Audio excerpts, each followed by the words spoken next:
Hello, everyone. This is Gruesome Hertzogg. My very special guest tonight is actress Suzi Lorraine. How you doing, Suzi? I'm good. Thanks so much for having me on the show. Well, thank you for coming on. I really appreciate it. What we're going to do here, like the listeners probably do know already, but I'll mention it. You have a career in horror that would make a horror nut happy. I mean, there's a lot of movies that you're in that I'm going to have to do some seek and destroy and find them. And like I told a lot of people, I don't care, how low budget it is. Horror is horror to me, no matter what. So, anyways, if you want, we can start in 2004 with Chainsaw Sally. In case the listeners haven't seen this, like I told you earlier, I posted the trailer on one of my blogs, and it blew up to #1 in a matter of 2 hours. Now, would you mind giving the listeners an idea of what this movie's about? Sure. Chainsaw Sally was a movie. I actually just have a very small role in it because Jimmy Overall, who directed it, and his wife April, who plays Chainsaw Sally, had made this movie, and then they actually wanted to add some additional scenes to it, like to flesh it out. I think that's what the distributors recommended. So we ended up, adding me to the film, essentially, and shooting a scene where I was Chainsaw Sally's victim, and so I played Miss Busy Bee, which was a lot of fun. And basically, Chainsaw Sally is a female ass-kicking serial killer who wields a chainsaw. It's very, there's it's very tongue-in-cheek, which definitely appealed to me because it kind of fuses horror and comedy, and it's a lot of fun. And what I love about it is the strong female characters. I love that. Yeah. And April does an amazing job playing Sally. And I just realized who's in there, and I'm so psyched to see it. The original Leatherface.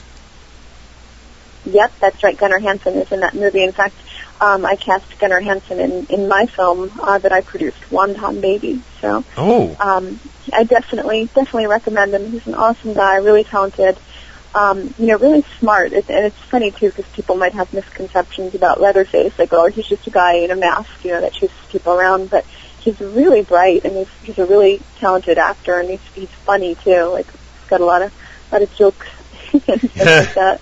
Did you ever watch the making of that, the original? No, I didn't, but I'd love to. I think it came out. Obviously, I've seen that movie like 10 times. Yeah, I think it came out in the late 80s. I watched it like a couple months ago. And I won't tell you, I don't want to ruin it, but if you can locate it, watch it, because there's a lot of information that I never even knew. I mean, what they had to deal with, being low budget back in '74, is to what those actors had to go through in order to make that thing come out.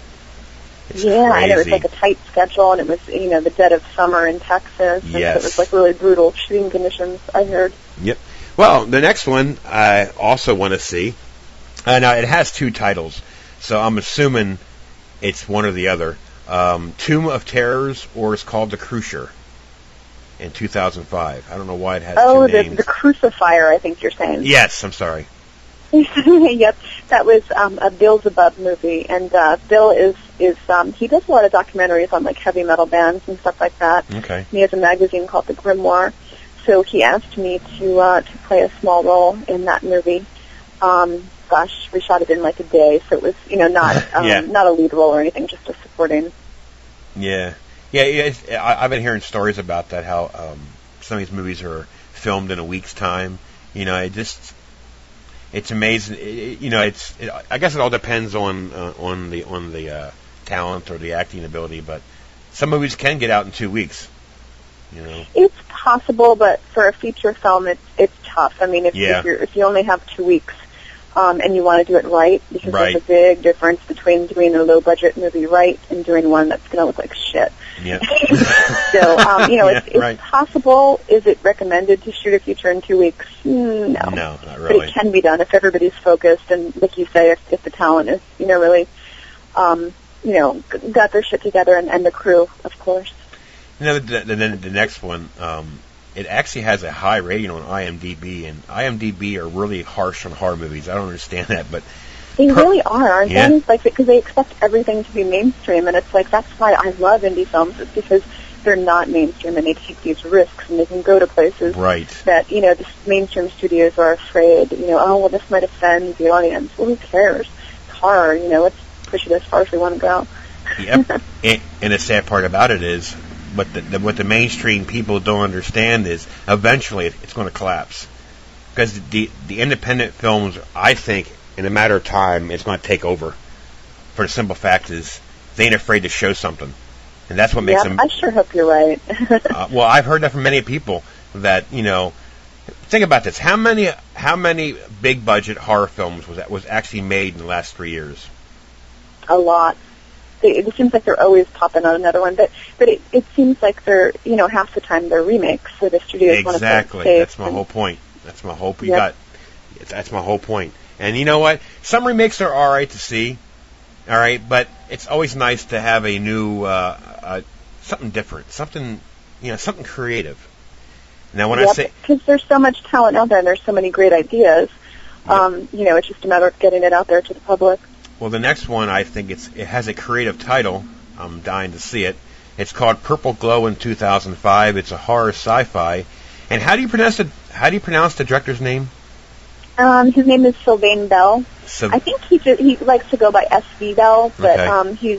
he's French Canadian, so it's Sylvain Bell. Okay. Now, exactly, what's this movie about?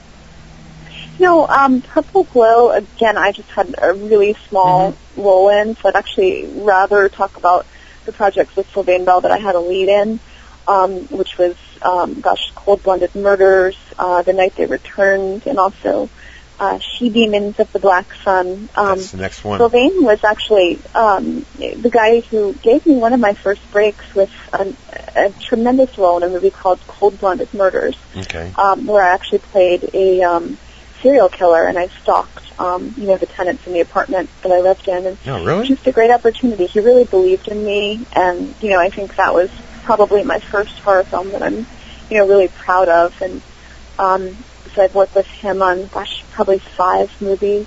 The latest was Rise of the Ghost. But definitely just a great filmmaker, a great guy, really creative, really talented, and he knows how to do it, on a relatively low budget and make it look like it's higher budget.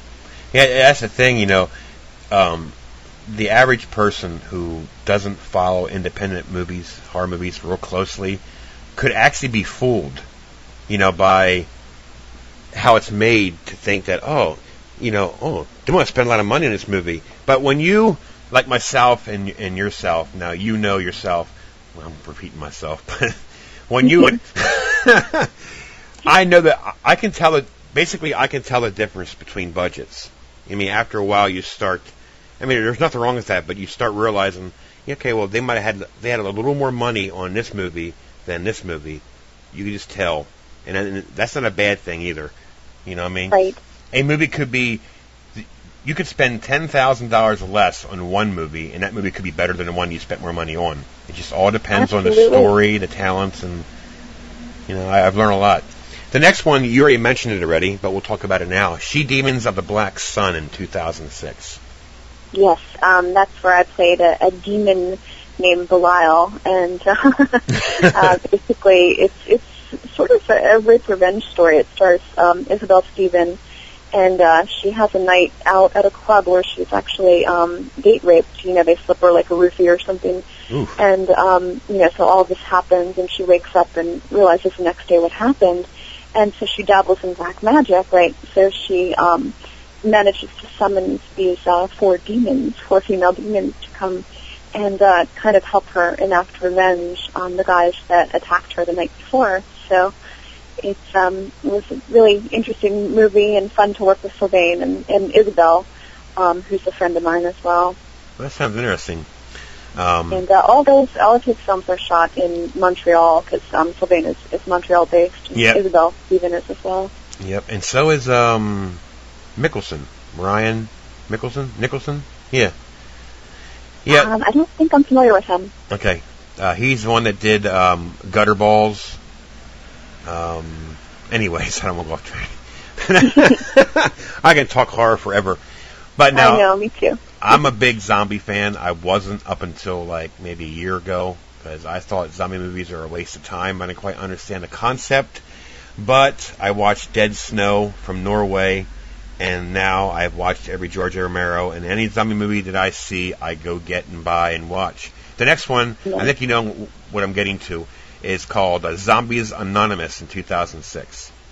Oh, yes. Wow, this is going to take like 3 hours if we go through all my movies. But Zombies Anonymous, yeah, that was shot actually in New Jersey. And it was a really cool concept and interesting take on zombies because it actually very tongue-in-cheek and, very, very dark and sarcastic, but it dealt with zombie discrimination. Basically, it was a world where, people were increasingly turning into zombies, but the humans, had this hatred, almost a prejudice towards the zombies. And so the zombies would try, some of them in shame, they would try to cover their appearance, and there was this thing called look-alive makeup. And if you put it on, you can look more human and not like a zombie. So it was really, really cute. It actually won Best Feature at the New York City Horror Film Festival the year that it was released. So it definitely had some great critical acclaim. I got to check that out. Now, I'm going to have to skip a few because, like you said... Because we'll be here till 10. Exactly. I'm going to move up to Knock Knock in 2007. Okay. Knock Knock was actually a higher budget horror film. It was directed by Joe Areola, and we shot that here in New York City. And it is currently available through Lionsgate. They picked it up and distributed it, so you can find it anywhere, everywhere. And it's just a great old-fashioned, horror movie, kind of in the slasher vein. It's, it's a serious movie. It's not a horror comedy by any means, but I think it's a good story, and Lionsgate believed in it enough to put it out, and they are in talks of making a Knock Knock 2. So hopefully we'll be seeing more from this filmmaker. Yeah, I got to check that one out as well. That's the purpose of these interviews, is because some of these movies, like I said, they hear you talking about it, and then now they're going to go out and purchase it and check it out, and that's my whole point of the interviews. Right. But there's just a caveat about Knock Knock is that I have a very small role, so it's Knock Knock. I'm a news reporter. I mean, if you wanted, I could give a suggestion of movies that I recommend that I'm in, and I'm the lead. Sounds good. Now the next one I talked to you about off the air, Sea of Dust in 2008. Now, like I said, I posted a trailer on this on my blogger, and it blew up. Everybody wants to check us out, what it's about, see what it's about. So real quickly, if you don't mind, you can give some an idea about this movie, and then the listeners can get a better idea, other than watching the trailer. Right. Sea of Dust was actually made a number of years ago, and it just took a while, as sometimes things do, due to post-production issues. But it's a great film. I think it's really original. It's really experimental. Like you and I were saying earlier, it's totally different than most of the horrors that are out there. Mm-hmm. It's really kind of almost has like a David Lynch feel to it, kind of meshed with heavy inspiration from the Hammer films, like the British Hammer films from the 60s and 70s. The director, Scott Bunt, is a huge fan of Hammer stuff. So he actually cast Ingrid Pitt in the film, and this was her last role because she recently passed away last month, sadly. But she just had a hell of a career, just a tremendous career, definitely inspirational to me as an actor and as a scream queen. So it was really neat that they got Ingrid in the film, and she does a fabulous job, just really passionate acting. And Tom Savini is in the movie as well. Yep, and that was sad news when I read that on the web, that she passed, because she is an icon in the horror genre. The next one... Definitely. I got the news from Scott, and it was very sad. Oh, yeah, I bet... I know. She was... like you said, that was released in 2008, but it probably was made in, 2006? Yeah. Yeah, so, 2005, 2006-ish. But it happens, and I think, that's the thing that's interesting about film in general. I mean, you can take a movie to the extreme, like Avatar, and that took 10 years from start to finish. The average movie takes about 6 months in post-production from the time you wrap to the time it's actually finished. Right. But it varies. I mean, sometimes there's different obstacles depending on the film. And then, like, say, for example, okay, you finish the movie, you finish editing, post-production, you're done. Okay, well, then the next step is you have to shop it around to distributors. Right. So that takes time. And then, say, Lionsgate picks it up, and then Lionsgate will say, okay, we're going to plan your release for, the second quarter of 2011. So there's, it's a bit of a waiting game, and right. It definitely takes time. Or they'll try and change the name of the movie, too. Yep, absolutely. Yep. And that is what happened, to segue to another film. That's what happened to a movie I worked on called Holocaust. Holocaust is the distributor changed the title to Destined to be Ingested. That's the one. More appropriate. That's what I'm going to talk about right now. So go right on ahead. Good segue. Yeah, that's directed by Sofian Khan. Yep, Sofian Khan. He's a great director, really amazing eye. The cinematography is probably one of the better films I've ever worked on in that. It's just beautiful. They shot it, I think they shot it on the red camera or something akin to that. So it's just beautiful footage. And it is basically a cannibal/zombie movie, and we shot it on location in the British Virgin Islands. Oh, wow. So it was just a treat instead of a treatment to go there and, hang out with everyone and make a movie. And so I played one of the leads. I played Sandy, and basically she's the gold-digging wife of this rich fat guy. And, so it starts out kind of silly and whimsical, but then it gets heavier as these vacationers are actually attacked by they don't know what, but it turns out to be this island full of cannibals. So anyway, the point about the original title, the director originally wanted to call it Holocaust, but kind of like as an ode to cannibal Holocaust and the Holocaust movies of yesteryear. Right. But when it was finished, it wasn't really as serious as those kind of movies. It was more of like a tongue-in-cheek kind of horror comedy. So they figured Destined to be Ingested would be a little bit of a lighter, more appropriate title. Right. Yeah. Like I said, it's amazing how creative people can be. They can make certain forms of zombies. You now got the running ones, you got the jumping ones, you got the slow walkers, and then you got like the crazies type, which are not zombies. I don't know what they are. I guess they're crazy people, but I dig that movie so much. I don't know what it is.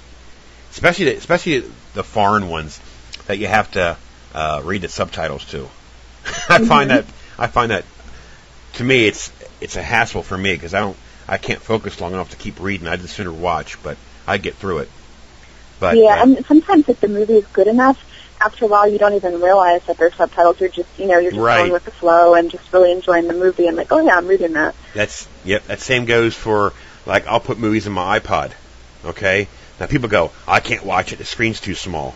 Well, when you start watching the movie in there, you don't realize the screen's small because you're so focused in the movie, you don't even realize it.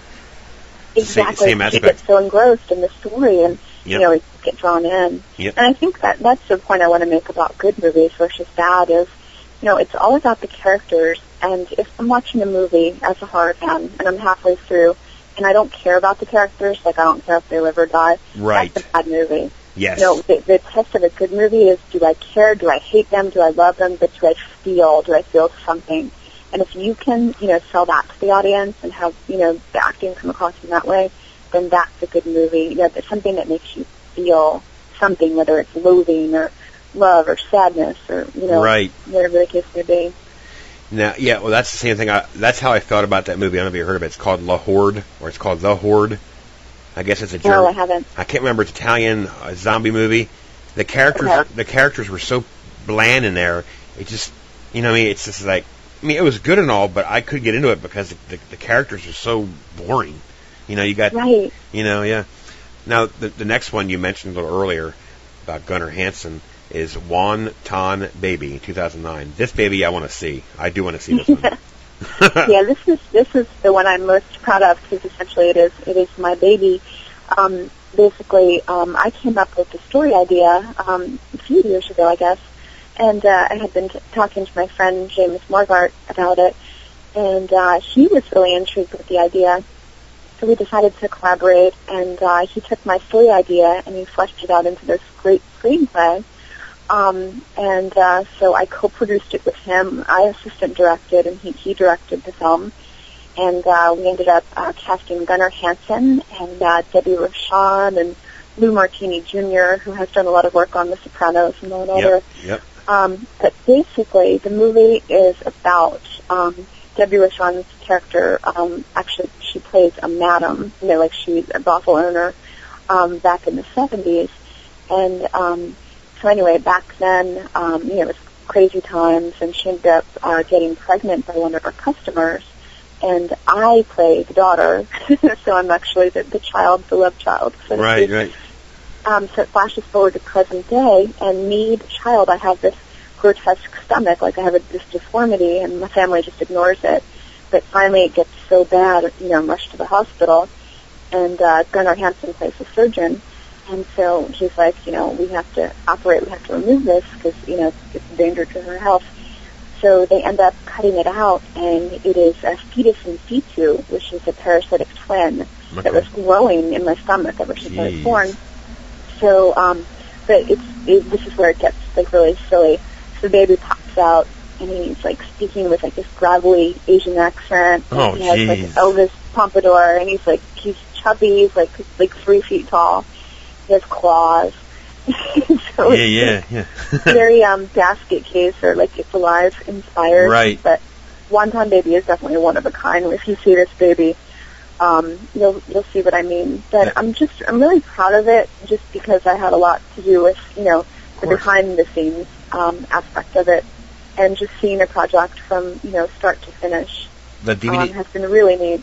The DVD cover alone is it's an awesome looking DVD cover.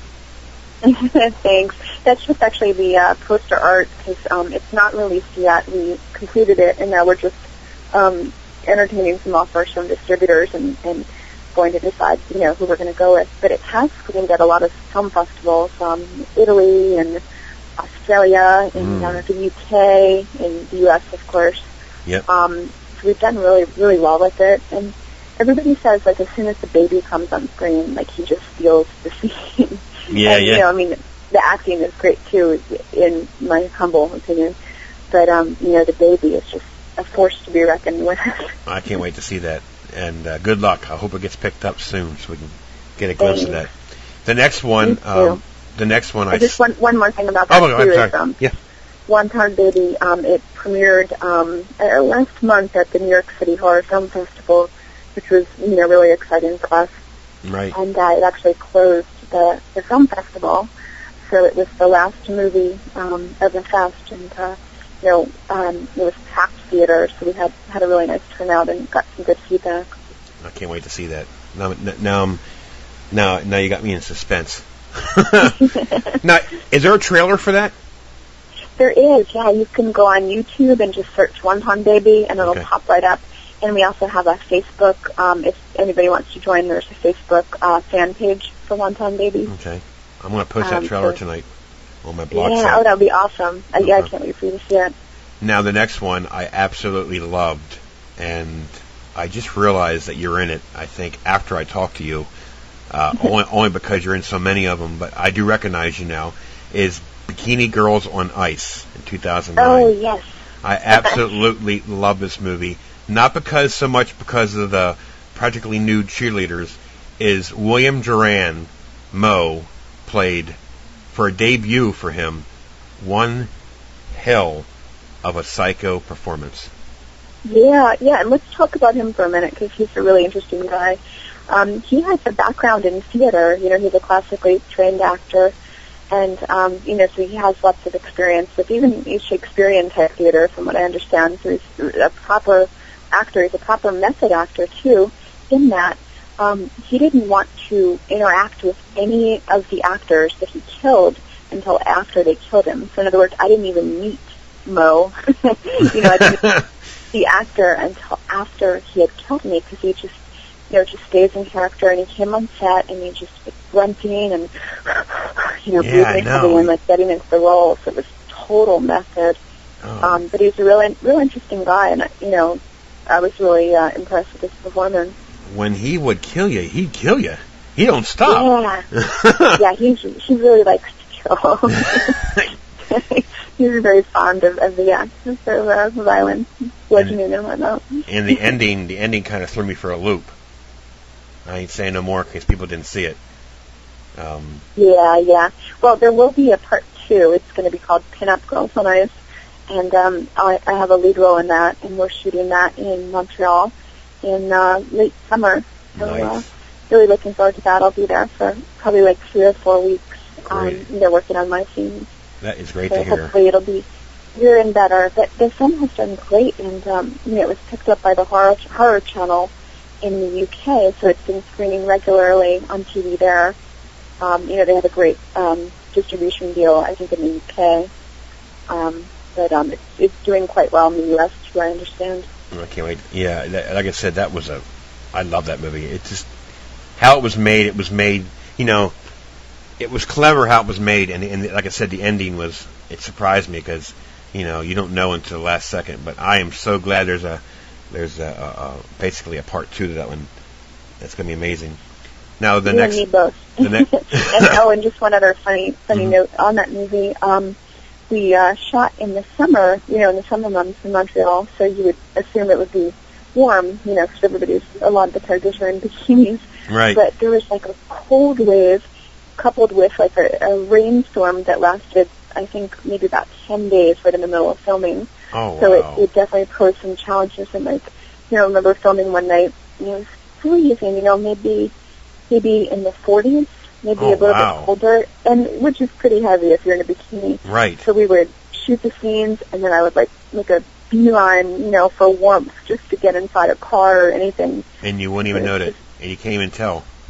Yeah, I know, because it's like as soon as they yell action, everybody was like, "Okay, we're on." Done. We don't feel the cold.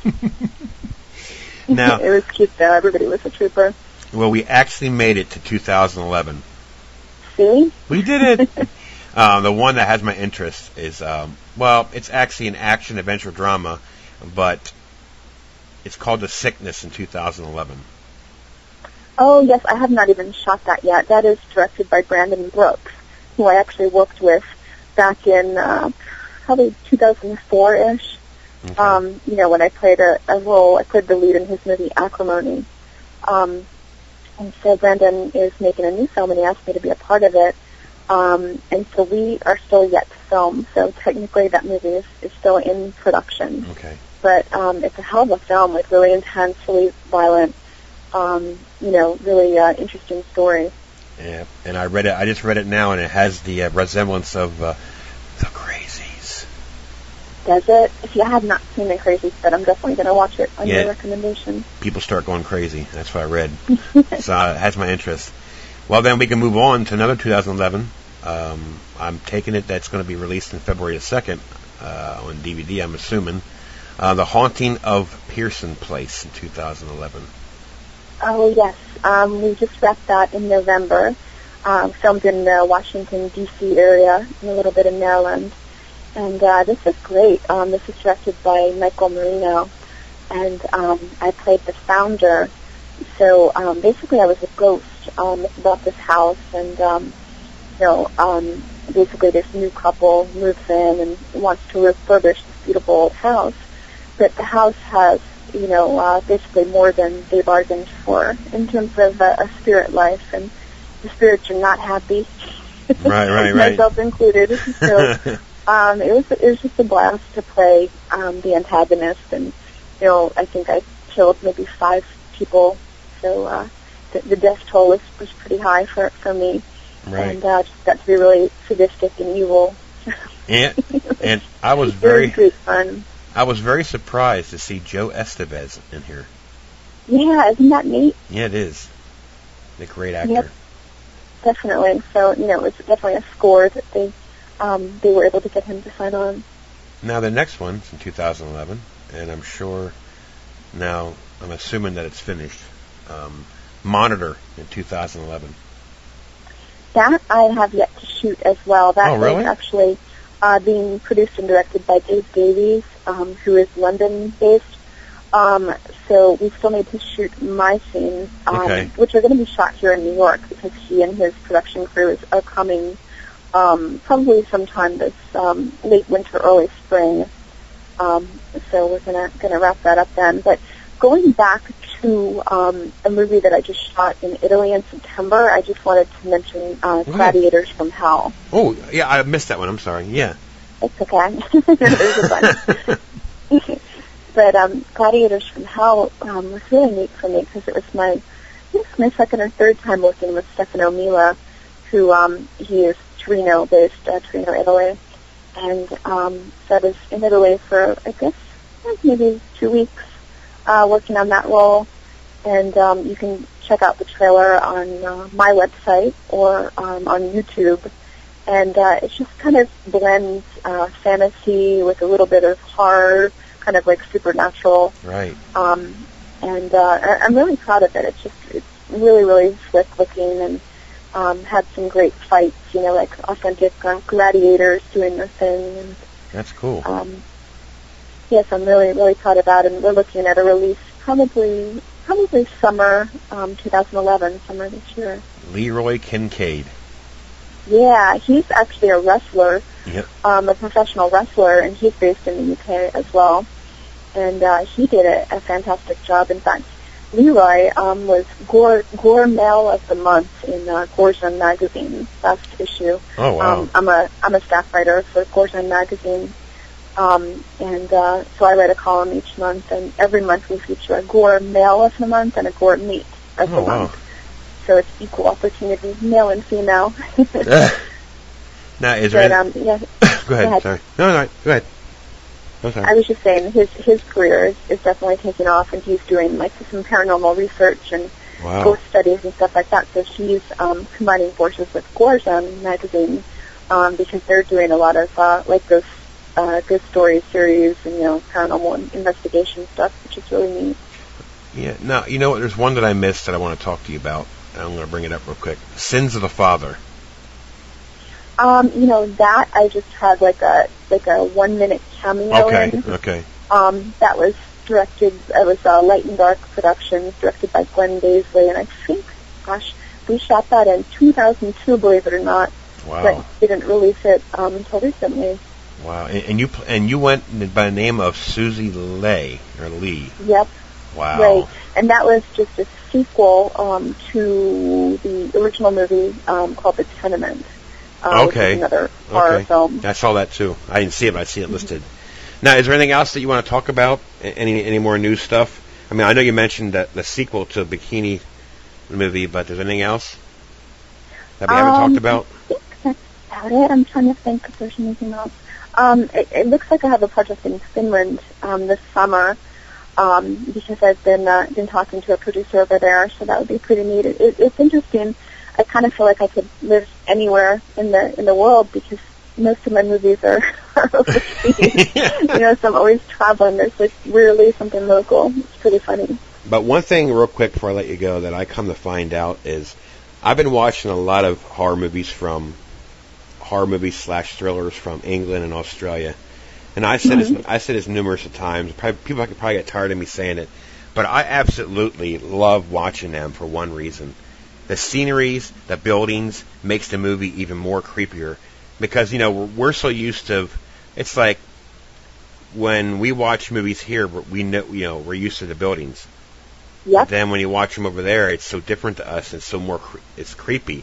Now, I interviewed a director from England on Saturday, Sean, and he said the same thing. So he goes, they enjoy watching our movies because the buildings are, the buildings are different than theirs. So that's what makes it interesting to me, especially the zombie movies. Zombie movies, I watched a movie called Dead Meat. I think it came out in like 2004, and I think it was filmed in Finland. That movie wasn't the greatest in the world, but I liked it. But because of the way they talk and the scenery and the old looking houses, it just makes it more creepier. Absolutely, and I had this conversation with Stefano Mila, who's the director of Gladiators from Hell, and I'd worked with on Clang as well. And we shoot in Italy, and so you have these just picturesque background settings, just amazing. I mean, we film in castles, we film in caves, The history there is just, in Italy, in Europe, it's just unsurpassed. And like you say, it just gives it a totally different feel and vibe. And Stefano is funny because he loves American culture. And he's like, no, I want to come to L.A. and make a movie. And I'm like, no, Stefano, I think what sets you apart from everybody else is that you are filming in Italy. You know, not many horror movies are being made in Italy. Right. Or fantasy for that matter. And I said, I think that's, you know, one of your strengths because you have these fantastic settings in your backyard. Yep. You know, so I agree with you entirely. It can really, you know, make it more exotic, more picturesque, more creepy, especially when it comes to, like, some of the old Gothic architecture and castles and whatnot. Yeah, there's two movies in Australia, real quick, that blew me away, and it's two of my all-time favorites. Wolf Creek and Storm Warning. I have not seen either, but I have the Wolf Creek on DVD, and I have yet to watch it. You got to see Storm Warning, too. Yeah? Oh, my goodness.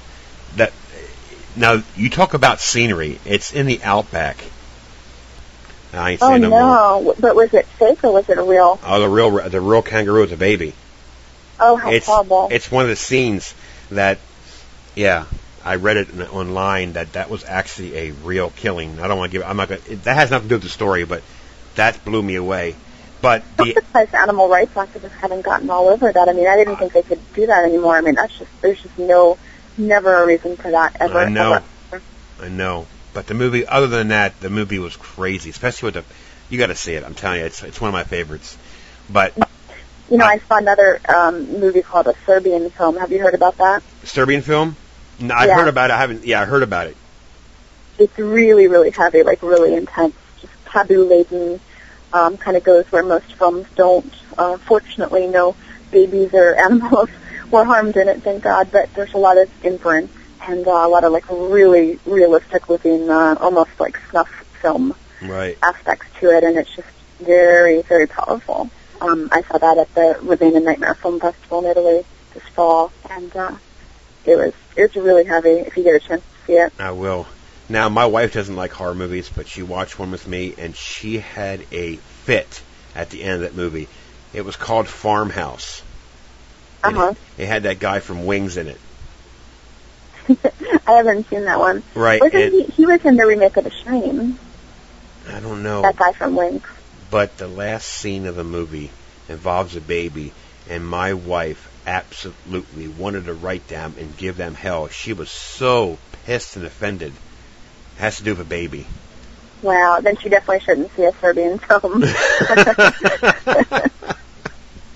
Anyways, I want to thank you for coming on. I really appreciate the conversation.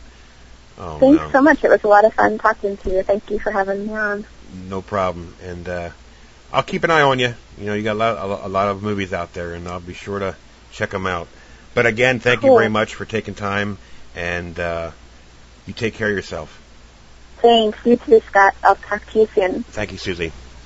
Okay. Bye-bye. Bye. Hey, horror fans. This is Ace Marrero, and you are listening to Gruesome Hertzogg. Dig it! I'm Jessica Funneborn, and I'm listening to Gruesome Hertzogg. This is Yvette Corvea, and most of you know me as Marla from Run Bitch Run. She's a really evil, crazy bitch.